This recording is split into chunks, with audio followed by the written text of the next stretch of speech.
آج کا مسلمان اور خاص طور سے مسلم مائیں اور بہنیں اللہ کے در کو چھوڑ کر مختلف دروں پہ اپنے آپ کو ذلیل کرتی پھر رہی ہیں، در در بھٹکتی پھر رہی ہیں، اپنی ضرورتیں لوگوں کو کہتی پھر رہی ہیں۔ آج کی ہماری مائیں اور بہنیں اپنی ضرورت کے لیے کبھی کسی پیر صاحب کے سامنے خود کو ذلیل کرتی ہوئی نظر آتی ہے، کبھی اپنی ضرورت کے لیے کسی جھاڑ پھونک کرنے والے ڈھونگی بابا کے قدموں میں خود کو ذلیل کرتی ہوئی نظر آتی ہے، کبھی کسی مولوی صاحب کے سامنے تعویذ لے کر اپنے آپ کو ذلیل کرتی ہوئی نظر آتی ہے۔ آج ہماری مائیں اور بہنیں اللہ کے در کو چھوڑ کر مختلف دروں پہ اپنی ضرورتیں لے کر جاتی ہیں، ناکام و نامراد واپس آتی ہے۔ جس طریقے سے دنیا کی دوسری قومیں اللہ کو چھوڑ کر مختلف جگہوں پر اپنے آپ کو ذلیل کرتی ہے، ہم نے اپنے آنکھوں سے دیکھا اور روزانہ دیکھتے ہیں کہ دنیا کا انسان اللہ کو جب چھوڑتا ہے، کسی دوسرے مذہب کی پیروی کرتا ہے، تو ہم نے اپنی آنکھوں سے دیکھا کہ وہ سمندروں کے سامنے ذلیل ہو رہا ہے، ہم نے ہماری آنکھوں نے دیکھا کہ کبھی کوئی دریا کے سامنے خود کو ذلیل کر رہا ہے، ہم نے اپنی آنکھوں سے دیکھا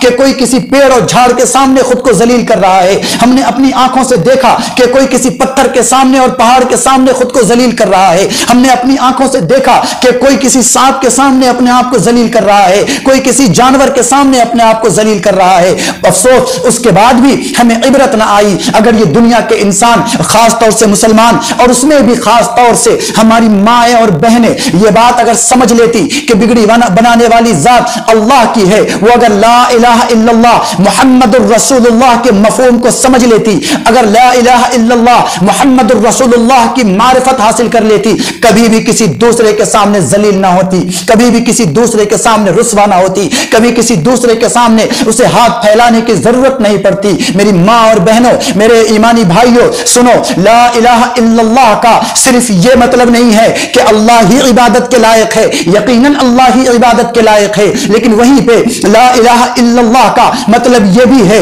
کہ لا الہ الا اللہ، اللہ کے سوا کوئی عبادت کے لائق نہیں، لا الہ الا اللہ، اللہ کے سوا کوئی بگڑی بنانے والا نہیں، لا الہ الا اللہ، اللہ کے سوا کوئی کام بنانے والا نہیں، لا الہ الا اللہ، اللہ کے سوا کوئی اولاد دینے والا نہیں، لا الہ الا اللہ، اللہ کے سوا کوئی اولاد چھیننے والا نہیں، لا الہ الا اللہ، اللہ کے سوا کوئی کاروبار میں برکت دینے والا نہیں، لا الہ الا اللہ، اللہ کے سوا کوئی کاروبار میں خسارہ کرنے والا نہیں، لا الہ الا اللہ، اللہ کے سوا کوئی صحت دینے والا نہیں، لا الہ الا اللہ، اللہ کے سوا کوئی بیماری دور کرنے والا نہیں، لا الہ الا اللہ، اللہ کے سوا کوئی موت دینے والا نہیں، لا الہ الا اللہ، اللہ کے سوا کوئی زندگی بخشنے والا نہیں، لا الہ الا اللہ، اللہ کے سوا کوئی بیمار کرنے والا نہیں، لا الہ الا اللہ، اللہ کے سوا کوئی رزق دینے والا نہیں، لا الہ الا اللہ، اللہ کے سوا کوئی کسی کے تابع کرنے والا نہیں، لا الہ الا اللہ، دلوں کے فیصلے کو اللہ کے سوا کوئی بدلنے والا نہیں، لا الہ الا اللہ، اللہ کے سوا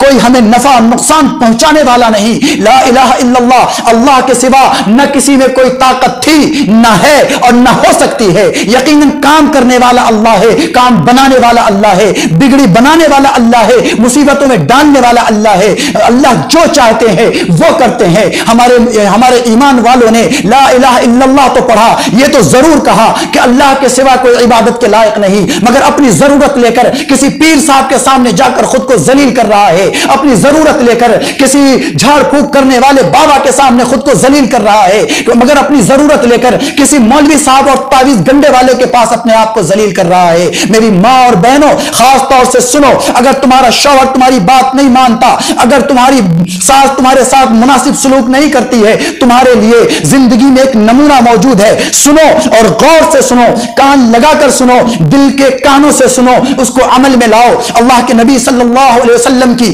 ایک بیوی ہے حضرت حفصہ رضی اللہ تعالی عنہ، حضرت عمر فاروق رضی اللہ تعالی عنہ کی بیٹی ہے۔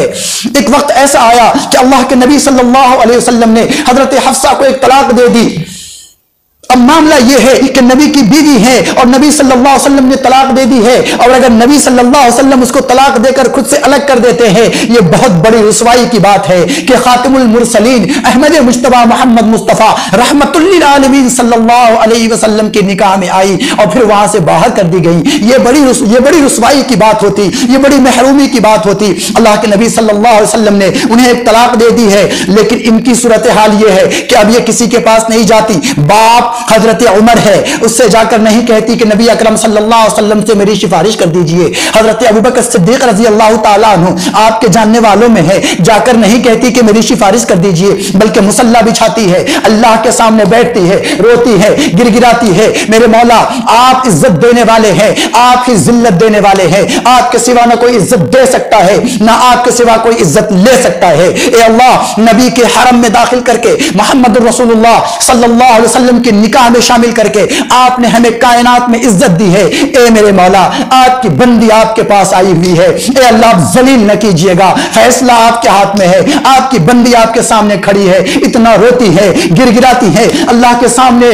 آہوزاری کرتی ہے, اللہ سے مانگتی ہے. اللہ تبارک و تعالیٰ کا فیصلہ آتا ہے, اور فیصلہ کیسا آتا ہے؟ حضرت جبریل علیہ السلام آسمان سے اترتے ہیں, نبی اکرم صلی اللہ علیہ وسلم کی بارگاہ میں آتے ہیں, کہتے ہیں مصطفیٰ آپ کو صلی اللہ علیہ وسلم آپ کو سلام ہو. اللہ تبارک و تعالیٰ سلام کہتا ہے, اور ایک بات کہتا ہے کہ آپ نے حضرت حفصہ کو طلاق دے دی ہے, آپ نے حضرت حفصہ کو کہہ دیا ہے کہ تو آج سے میرے نکاح سے باہر ہے, یعنی تو میرے نکاح میں نہیں ہے. لیکن سنیں, فَإِنَّهَا صَوَّامَةٌ قَوَّامَةٌ, اس کا تعلق ڈائریکٹ اللہ تبارک و تعالیٰ سے ہے. آج اللہ تبارک و تعالیٰ نے اس کے حوالے سے یہ پیغام بھیجا ہے کہ جا کر میرے نبی سے کہہ دو کہ ٹھیک ہے اس سے غلطی ہوئی ہوگی, ٹھیک ہے اس سے نادانی ہوئی ہوگی, لیکن وہ میری بندی ہے. فَإِنَّهَا صَوَّامَةٌ قَوَّامَةٌ, وہ اللہ کے سامنے راتوں رات کھڑی ہو کر نماز پڑھنے والی ہے, دن دن بھر روزے رکھنے والی ہے, وہ اللہ سے ڈرنے والی اور اللہ کی عبادت کرنے والی ہے,